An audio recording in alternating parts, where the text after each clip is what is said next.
नमस्कार। दोपहर के 1 बज रहे हैं। इस वक्त के बुलेटिन के साथ मैं हूं अनुपम मिश्रा। प्रदेश की हर छोटी बड़ी खबरों को लेकर के सबसे पहले बात करेंगे इस वक्त की बड़ी खबर की। गाजियाबाद से बड़ी खबर है, जहां पर इंडस्ट्रियल एरिया में लगी आग पर 3.5 घंटे की कड़ी मशक्कत के बाद काबू पा लिया गया। ये तस्वीरें आपकी स्क्रीन पर हम आपको दिखा रहे हैं। न्यूज 18 उत्तर प्रदेश उत्तराखंड आपको एक्सक्लूसिव तस्वीरें इस वक्त आपकी स्क्रीन पर दिखा रहा है। आग से लाखों के नुकसान की आशंका जताई जा रही है। इंडस्ट्रियल एरिया में केमिकल फैक्ट्री में आग लगी, जिसमें काबू पाने के लिए दमकल की गाड़ियों के साथ एनडीआरएफ की टीम भी मौके पर मौजूद रही। आग से लाखों के नुकसान का अनुमान जताया जा रहा है। तो ये दो तस्वीरें इस वक्त आपकी स्क्रीन पर हम आपको दिखा रहे हैं। पहली तस्वीर में आप देख सकते हैं धुएं का गुबार किस तरीके से और वहां पर किस तरीके से धमाका होता है। दमकल की गाड़ियां वहां पर मौके पर पहुंचती हैं। 20 दमकल की गाड़ियां मौके पर पहुंचती हैं और 3.5 घंटे की मशक्कत के बाद तब जाकर इस आग पर काबू पाया जा सका है। एनडीआरएफ की टीम भी मौके पर पहुंचती है, तब जाकर इस आग पर काबू होता है।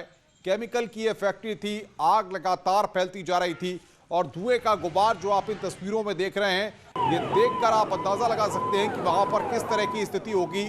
और देखिए आप, ये जो आग की लपटें इस वक्त हम आपको दिखा रहे हैं आपकी स्क्रीन पर इस फुटेज में, वहां पर किस तरीके से केमिकल फैक्ट्री के अंदर धमाका होता है। एक बार फिर वो दृश्य हम चाहेंगे आपको दिखाएं और वो दृश्य हम दिखा रहे थे आपको। और ये धुएं का गुबार, ये देखिए वो तस्वीर आपकी स्क्रीन पर, चारों तरफ काला धुआं छाया हुआ था। आगे बढ़ते हैं आगरा से खबर, जहां पर रेप का केस वापस न लेने पर दबंगों ने लड़की के पिता और भाई की जमकर पिटाई कर दी। मामला थाना कमला नगर इलाके का है।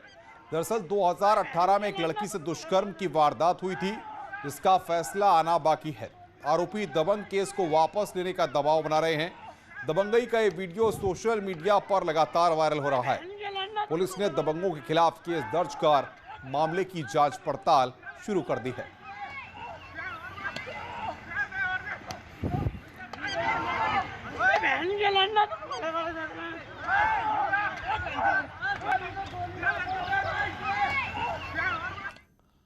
आगे बढ़ते हैं खबर फिरोजाबाद से, जहां पर एक व्यक्ति ने पुलिस पर गलत चालान काटने का आरोप लगाया है। पीड़ित का आरोप है कि वो अपने बच्चों को डॉक्टर से दिखाने के बाद पर्ची लेकर दवा लेने जा रहा था। उसी दौरान पुलिसकर्मियों ने कोविड कर्फ्यू के उल्लंघन में 1000 रुपए का चालान काट दिया। मामला फिरोजाबाद के थाना दक्षिण क्षेत्र का है, जहां एक गरीब दंपत्ति अपने 4 महीने के बीमार बच्चे को प्राइवेट डॉक्टर के पास दवा दिलाने के लिए गया था। तभी पर्ची की दवा लेने के लिए मेडिकल पर जा रहा था।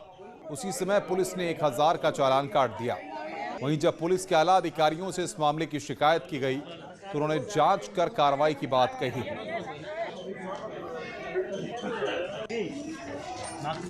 अपने बच्चे की दवाई का अशोक बस स्टैंड तक अशोक पे से दवाई डिब्बा के लेके आ रहा था मैं।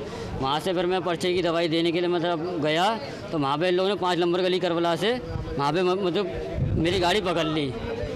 उन्होंने माना नहीं, उन्होंने ये और कही थी कि तुम्हारा बच्चा क्या गोद में से उतर के भाग गया, जबकि मेरा बच्चा 4 महीने का है। उसके पीछे मैं अपने बच्चा पर आके दवाई लेने के लिए गया था। वहाँ पे उन्होंने ये कह दी थी मुझसे कि तेरा बच्चा क्या गोद में से उतर के निकल गया, तू मुझे ही सिखा रहा है। गोरखपुर के ग्रामीण इलाकों में कोविड के बढ़ते खौफ और रहस्यमयी बुखार के बीच लोग अपने इष्ट देवता को खुश करने के लिए अब पूजा पाठ करने में जुटे हुए हैं। ग्रामीण महिलाएं बड़ी संख्या में घर से बाहर निकलकर कड़ाही चढ़ाने की परंपरा को निभाती हुई दिख रही हैं। ये तस्वीरें आपकी स्क्रीन पर। ग्रामीणों का कहना है कि मौतों को रोकने के लिए दवा के साथ दुआ भी काम करती है।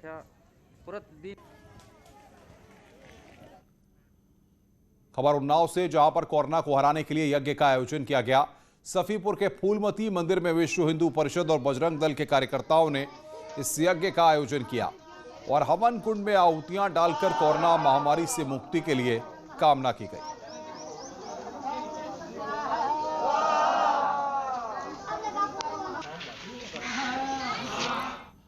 लखीमपुर खीरी में कोरोना कर्फ्यू के दौरान भी अवैध खनन का कारोबार धड़ल्ले से चल रहा है। इन दिनों जिले में जमकर अवैध खनन किया जा रहा है। जेसीबी और पोकलैंड मशीन लगाकर हरे पेड़ों को उखाड़कर जमकर पर्यावरण से खिलवाड़ किया जा रहा है। मामला कोतवाली पसगवा के उचौलिया, रंजीतपुर, कोटा मुगल और इब्राहिमपुर गांव का है, जहां पर रात दिन अवैध मिट्टी खनन किया जा रहा है। कुछ दिनों पहले ही मोहम्मदी से बीजेपी विधायक लोकेंद्र प्रताप सिंह ने जिलाधिकारी से मामले की शिकायत की थी। कुछ दिनों तक तो यह खनन बंद रहा, लेकिन फिर से बेखौफ अवैध खनन माफियाओं ने पुलिस और खनन विभाग से मिलीभगत कर अपना काम शुरू कर दिया है।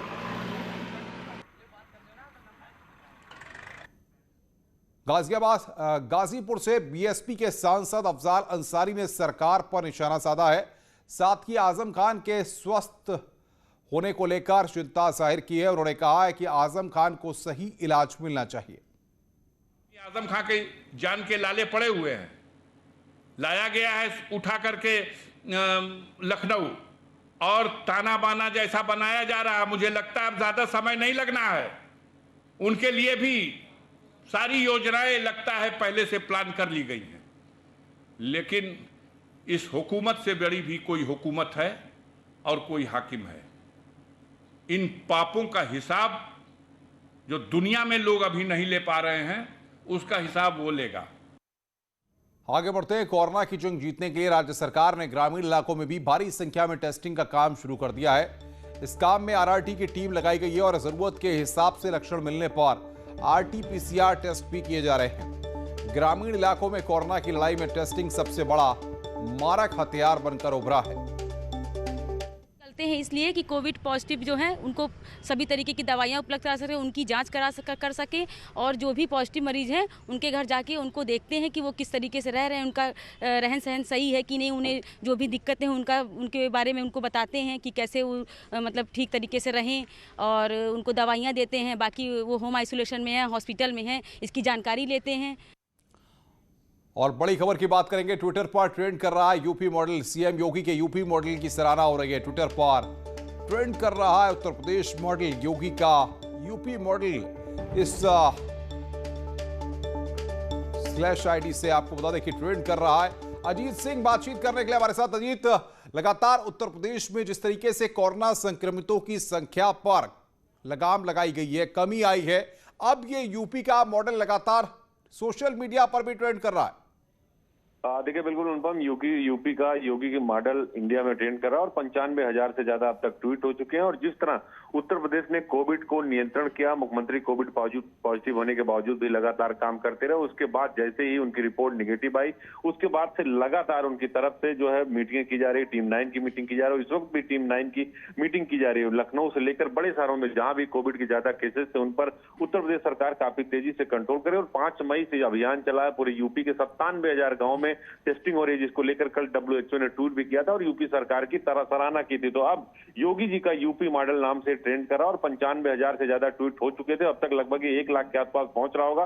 तो निश्चित तौर पर कहीं ना कहीं सरकार के लिए बड़ी खबर होगी और एक सार्थक खबर होगी कि कहीं ना कहीं उत्तर प्रदेश में कोविड के केसेस कम हो रहे हैं। जो ऑक्सीजन और बेड की कमी थी, उसकी सप्लाई को पूरा किया जा रहा है। टीम 9 पूरी तरह से काम कर रही है। मुख्य सचिव, अपर मुख्य सचिव गृह के नेतृत्व में जो टीम है ऑक्सीजन, बिल्कुल अजीत, लेकिन एक तरफ ये भी है कि हम देख रहे हैं कि सरकार जिस तरीके से भागीरथ प्रयास कर रही है ऐसी परिस्थितियों में कि आम आदमी के जीवन को बचाया जा सके, ऑक्सीजन और बेड की व्यवस्था की जा सके, वहीं WHO भी तारीफ कर रहा है, तो आम लोग भी लगातार सोशल मीडिया के माध्यम से सरकार की तारीफ कर रहे हैं। देखिए, बिल्कुल अनुपम, जिस तरह उत्तर प्रदेश के मुख्यमंत्री योगी आदित्यनाथ लगातार ग्राउंड जीरो पर हैं। आपने देखा बरेली से लेकर बनारस, गोरखपुर, कोई ऐसा शहर नहीं है, अयोध्या, हर जगह वो जा रहे हैं जहां केसेस ज्यादा, और अस्पताल से लेकर होम आइसोलेशन में जो लोग हैं उनसे बात कर रहे हैं, डॉक्टर्स की समीक्षा बैठक कर रहे हैं, अधिकारियों से कर रहे हैं। और सीधे तौर पर उन्होंने कहा कि लॉकडाउन का भी सख्ती से पालन होगा और जो सुविधा है सरकार लगातार देगी। ऑक्सीजन कहीं कमी नहीं है। DRDO की बात हो या जिले में अस्पतालों की बात हो, हर जगह बेड और ऑक्सीजन की उपलब्धता को तेजी से सरकार पूरा कर रही है। बाहर से जो ऑक्सीजन है उसको भी मंगाया जा रहा है और बाकायदा हर दिन हर घंटे पर मॉनिटर कर रहे हैं मुख्यमंत्री योगी आदित्यनाथ। तो उसको देखते हुए आम लोगों ने भी इस मॉडल की सराहना की है और धीरे धीरे इस पर कंट्रोल किया जा रहा है। उसको लेकर ये जो ट्विटर ट्रेंड है ये लगातार बढ़ता जा रहा है। अनुपम, बहुत बहुत शुक्रिया आपका अजीत, नजर बना के रखिए, आगे भी हम आपसे अपडेट लेते रहेंगे। आगे बढ़ते हैं। उत्तर प्रदेश में लगातार कोविड केस में आ रही कमी पर सीएम ऑफिस ने ट्वीट किया है। सीएम योगी के अथक प्रयासों का ही नतीजा है कि 30 अप्रैल जब प्रदेश में सबसे अधिक केस आए थे, तब से आज तक 10 दिन के अंदर ही करीब 1 लाख एक्टिव केस में कमी आई है। सीएम योगी की इन कोशिशों की तारीफ WHO ने भी की है और ये ट्वीट यहां पर सीएम ऑफिस की तरफ से आज किया गया, इसकी जानकारी हम आपको दे रहे हैं।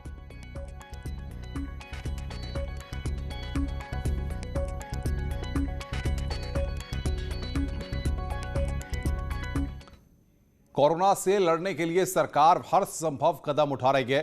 लखनऊ समेत पूरे प्रदेश के अस्पतालों में संख्या बढ़ाने के साथ साथ कोरोना संक्रमण में तेजी से कमी आई है।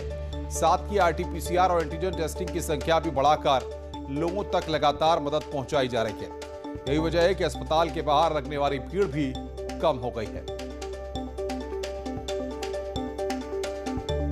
के साथ ही पूरे उत्तर प्रदेश में कोरोना संक्रमित नए मरीजों की संख्या में तेजी के साथ गिरावट आई है। इसका सबसे बड़ा उदाहरण राजधानी लखनऊ के मामलों का है, जहां पहले मामले 5,500 के पार थे, वहां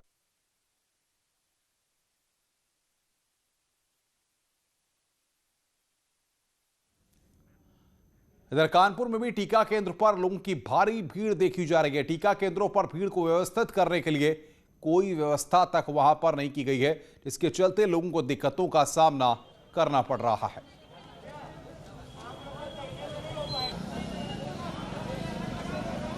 टीकाकरण एक बड़ा हथियार है। टीका लगवाने के बाद कोरोना की जंग को जीता जा सकता है, कोरोना को मात दी जा सकती है। यही वजह है कि प्रदेश सरकार टीकाकरण को बढ़ावा दे रही है।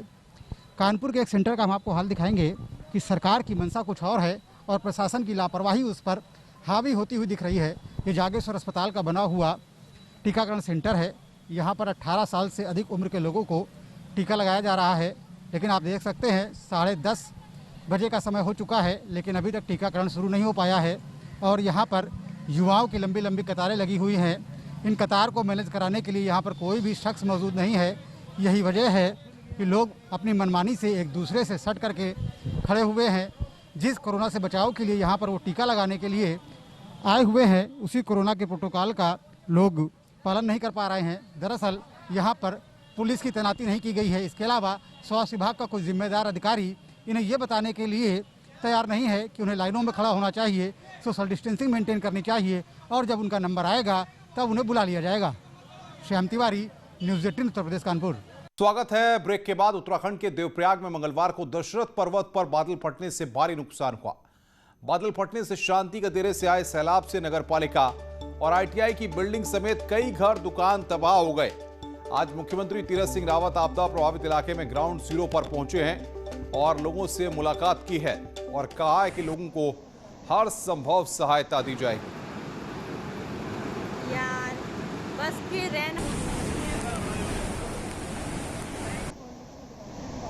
तत्काल यहाँ पर एनडीएम पेशेवर जो भी हों आप खुद जाएँ और इनका जो भी नुकसान हुआ है उसका आंगन तैयार कर लीजिए। और साथ ही आज फिर हम आए तो निश्चित है कि जो दुकानों का जिस प्रकार का नुकसान हुआ है उनका नुकसान भरपाई को पूरा करने के लिए उस तरह का उसका आंगन तैयार करेंगे, कहा है उनको भी।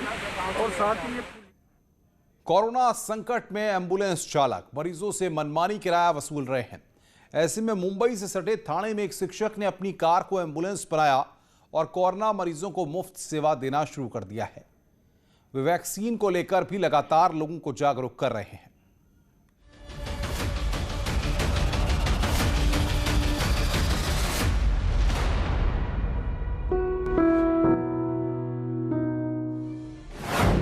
बीमार की सेवा ईश्वर सेवा। अपनी कार बनाई एम्बुलेंस, कोरोना मरीजों के लिए मुफ्त।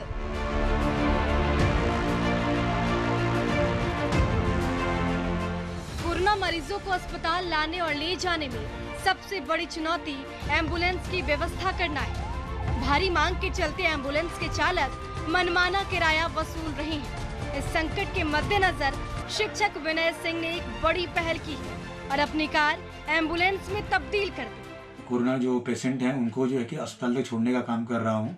जो पेशेंट ऐसे हैं जिनको ऑक्सीजन की जरूरत नहीं है फिर भी उनको एम्बुलेंस में ज़्यादा खर्चे उठाने पड़ रहे हैं, 8,000, 10,000, 12,000 मनमानी एम्बुलेंस वाले खर्चे पैसे ले रहे हैं, तो उनको कहीं न कहीं उनको सपोर्ट मिल जाए।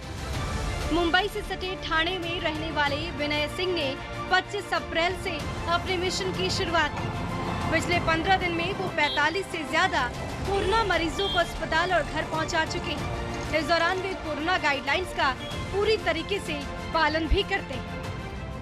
कोरोना काल में हम लोग लगभग 45 लोगों को अब तक जो है कि हम लोगों ने छोड़ा है। मरीजों को अस्पताल पहुंचाने के अलावा विनय सिंह और उनके साथी धनंजय सिंह लोगों को कोरोना टीके के लिए भी प्रेरित करते हैं। वैक्सीन लगवा करके हम सभी को इस बीमारी को हराना है, तो मेरा सभी से रिक्वेस्ट है वैक्सीन लगवाएं। शिक्षक विनय सिंह अपने मिशन को विस्तार देने में जुटे हैं और खाना, राशन, मास्क, सैनिटाइजर और दवाइयों के जरिए भी जरूरतमंद की सेवा कर रहे हैं। इस दौरान वे जीवन संजीवनी कोरोना टीका के लिए लोगों को जागरूक करना नहीं भूलते। Bureau report, news 18 network.